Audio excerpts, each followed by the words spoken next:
Turkey retaliates after Syrian airstrikes killed dozens of its soldiers. Syrian government positions have been attacked, but there's also a threat from Ankara to renege on a deal with the EU and let refugees cross into Europe. Could this trigger another humanitarian crisis? This is Inside Story.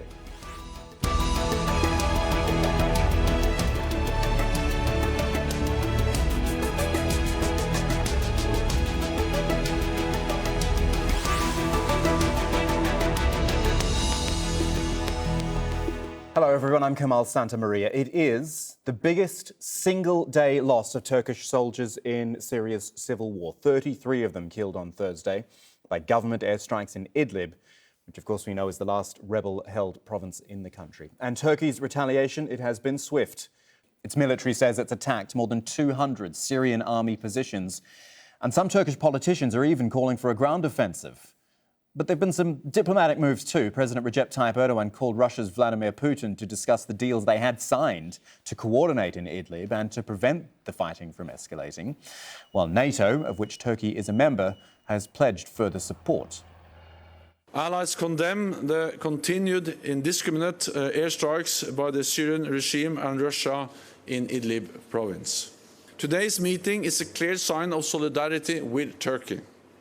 Turkey is a valued NATO ally, and Turkey is the NATO ally most affected by the terrible conflict in Syria, which has suffered the most terrorist attacks and which hosts millions of refugees. And that point that Jens Stoltenberg makes about refugees could be crucial, because while Turkey deals with Syria to the south, it also appears to be putting pressure on Europe to the north. Remember, there are millions of Syrian refugees in Turkey, many of whom have always wanted to travel on into Europe. And Ankara is now saying it won't necessarily stop them. If that happens on a full scale, it would go against the deal that Turkey signed with the EU back in 2016. Syrians in Turkey are in fact already making their way to the Greek border, and Greece is reportedly tightening its sea and land crossings in response. So let's talk all about this and introduce you to today's panel. Starting on Skype from Istanbul, we've got Mehmet Celik, who is the managing editor of the Daily Sabah English language newspaper. In Amman, Wilf Dinnick, spokesman on Syria for the humanitarian aid organisation Mercy Corps. And in London, Fadi Hakura, consulting fellow in the Europe programme at the international think tank Chatham House. Gentlemen, thank you for your time. I think we've got two separate things to talk about. One is this latest military action, the death of Turkish soldiers, and then the wider issue of refugees. Mehmet, I'll start with you. 50, in fact, Turkish soldiers killed just since February, in addition to this attack. Look, casualties in war, they are inevitable, but mass deaths of soldiers are the types of things, are they not, which can really escalate a war. An army can really spring into action almost in defense of its own there. Well, it is, we can consider that to be, part of being in a war, but Turkey is not necessarily, in a war against Assad regime in Syria. It hasn't been. The reason why Turkey has been in Idlib, for example, is part of a deal that was established through the backers of the Assad regime, Iran and Russia. And Turkey was there for humanitarian concerns with regards to the Idlib civilians. And they had established the escalation zone. And that's why there were 12 observation posts by the Turkish military. So if Turkey was in a full-out war against Assad regime, and there was a ground offensive, and the airstrikes were part of that, and then Turkish troops were fallen, then I think we could be saying, yes, this is part of the war. But at this point, the deal is there, a Sochi deal is there, and the fact that there is a humanitarian concern with regards to millions being displaced and moving towards Turkish borders, it makes these incident different than a full-out war. One Turkish soldier being killed by the Assad regime is too many. In fact, one civilian killed by the Assad regime or the war in Syria, for that sense, is too many. So I think rather than questioning or just simply putting that these are part of the war and whether this should push Turkey for a full ground offensive, I think we should maybe question and discuss why Assad is doing this, despite the humanitarian concerns, despite the fact that there is a Sochi agreement or a Sochi deal in place, and it's still targeting Turkish troops. Look, I take your point. I take your point, Mehmet, about the nature of the war, that it is maybe not a classic two sides fighting against each other war. But still, as long as there are Syrian and Russian government airstrikes, Turkey is going to be there as part of the whole operation, as you say. It is going to be drawn into it. And really, even with Sochi in place, there's still no end in sight to any of this. In fact, all the coordinations are shared by the Russian counterparts. So, it's not like Turkey is there and arbitrarily these attacks are being carried out and Turkish locations are not, the location of Turkish troops are not known, and then these casualties happen. The coordination and information sharing is taking place between Turkey and Russia. But isn't that worse then? Sorry, Mehmet, isn't that worse? If the Russians know the coordinates and 33 Turkish soldiers are still dying, isn't that worse? That, of course it is worse. And that's why there is a huge crisis between Turkey and Russia, despite the fact that the two countries have been strategically, they've been hailed as, the new allies in the region. But Turkey said that, defense minister said all the information was shared with the Russians, and despite that information sharing, this took place. And in the previous incident when it happened, the same thing had taken place at that time too. Russia denied that there was no information, but Turkey said minute by minute that they had shared this information. And we should also underline that, no single bird can fly on the sky in Syria without knowledge of Russian authorities, officials, So, of course, I don't think the Turkish side buys into that, the discourse that we didn't know that there were Turkish troops there. But it is something that these two countries, the officials in Moscow and Ankara need to overcome to find a diplomatic solution, if there is one. Wilf Dinnick, there are Turkish soldiers in the region, but there's also a lot of Syrians. What are the latest sort of numbers of people? I made the point that since the start of February, X number of soldiers have been killed. What about the number of people who've had to move, flee, or who have been killed as well? Well, it's the reason they're calling this one of the worst humanitarian crises in the 21st century. That almost doesn't do it justice. I just got off the phone with some of our team members in Idlib, and the stories that we're hearing are really, they're hard to take. I think even for these NGO workers who we have on the ground, even they're seeing stuff that they couldn't imagine. And we're now, almost 10 years into this conflict, and we're still facing these kind of issues with, close to 1 million people now displaced out of Idlib. I should point out, though, here that we're seeing a lot of media stories about the displacement and this huge amount of people. But I think we have to remember a couple of things about this one event or what's happening now. And that the fact is these people have been displaced many, many times. And they fled to Idlib because they were fleeing from other places. And now there's kind of no more Idlib to go to. There's no more place to flee to.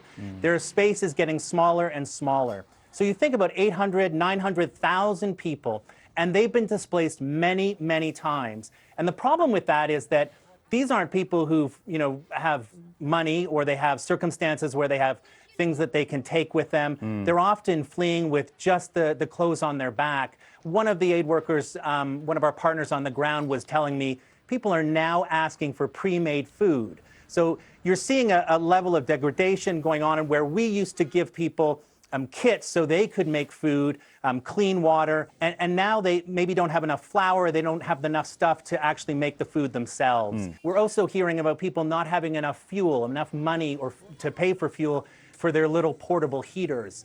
And so when you hear all this politics and all the talking, I think we have to remember not just the scale of the amount of people, but the group here, what they're facing in the dead of winter, displaced many times with nowhere else to go. It really is a crisis that's hard to comprehend. Yeah, well, just to build on what you've been saying there, I want to have a little quick listen to this for you, our guests, and our audience. A comment from the UN Humanitarian spokesperson on Friday on the situation with refugees. Have a quick listen.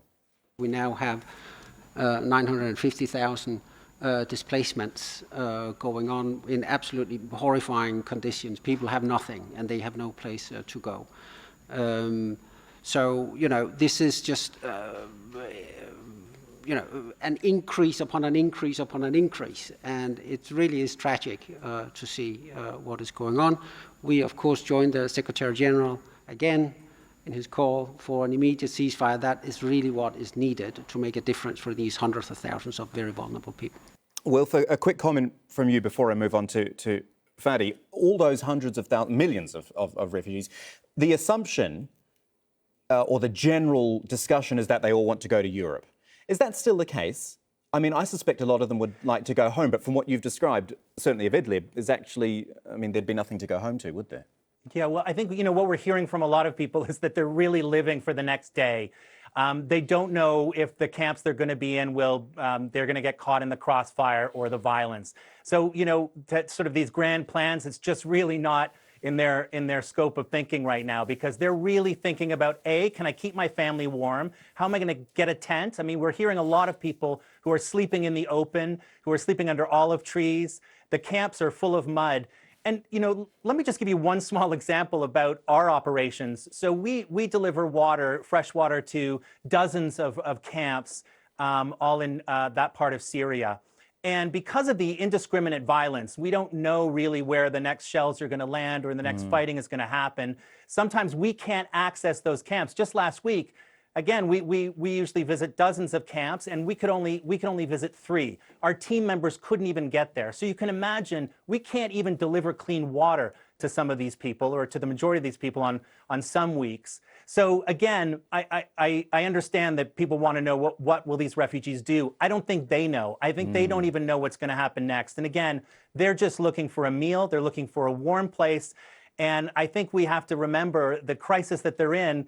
It really is a result of this violence. And so, all parties, are calling for a cessation, or at least all the NGOs and people who are concerned about this situation are calling for a cessation of violence so they can figure out how to reach these people. We need to access them. These people have the right to flee to safety, and they have a right to access us so they can get shelter, food, and some safety for their families. Fadi Hakura, let's bring you into the conversation from London. Now we have this notion, once again, a threat which Turkey has made many times, let's not forget, about opening the borders and allowing people through. Did Europe maybe not take this threat seriously enough that it would actually happen one day?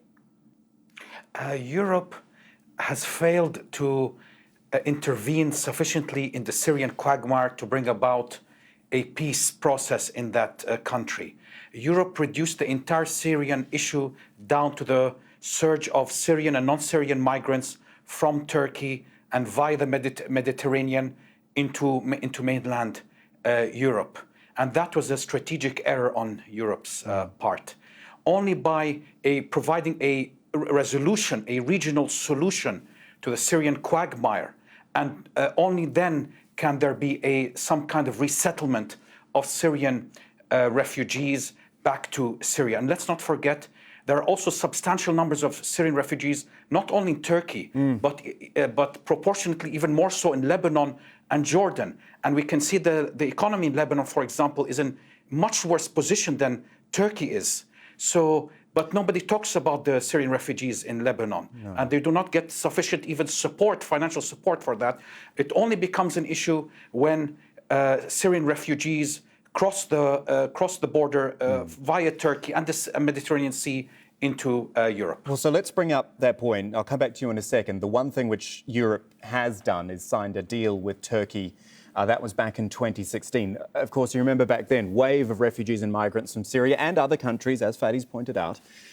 So Turkey agreed with the EU to impose stronger controls. In return, the EU pledged $6.6 billion in aid to Turkey to host the Syrian refugees. But now we have the situation, Turkey coming under more pressure in the war. There are fears it will lift its border controls. It's talking about doing that and allowing many to try that European route. Turkey is already home to, let's point out, 3.7 million Syrian refugees. So, Fadi, what happens if and I don't like using this phrase, it gets so, if the gates are being opened. But what potentially happens from here with these millions of people? I think what will happen is that you'll see another large numbers of undocumented Syrian migrants flowing across the border and via the Mediterranean Sea on the Greek islands, which are already do not have much space to accommodate new numbers. However, I think that this time around Europe is much better prepared than they were in 2015. I think they've erected some fences, put some barriers to prevent the flow of Syrian migrants into mainland Europe. Also, all of this is connected to the fueling of the popularity of many of the right-wing, populist, anti-immigrant parties across Europe, such as, for example, the AfD in Germany, which has been eating support from the ruling Christian Democratic Party. Mehmet, in Istanbul, Fadi makes the point there that Europe hasn't done enough, or maybe Europe doesn't even have a really strong strategy when it comes to refugees. I guess, first of all, do you agree with that? And second, is it time then that Europe does step up and do something, and what could it do? Well, I think we should take a step back and rather than just analyzing this through the most recent wave, I think we should look at how European Union or NATO, in fact, or Turkey's Western allies have done with regards to the Syrian civil war as a whole. I mean, if we look at Northeast, for example, the U.S. is supporting a terrorist group that targets directly Turkey, the YPG, and which is an offshoot of the PKK. If we look at Idlib, for example, right now, Assad is trying to do some demographic changes by indiscriminately targeting women and children and all the civilians who are, like the previous speaker said, have been already displaced from other parts of Syria.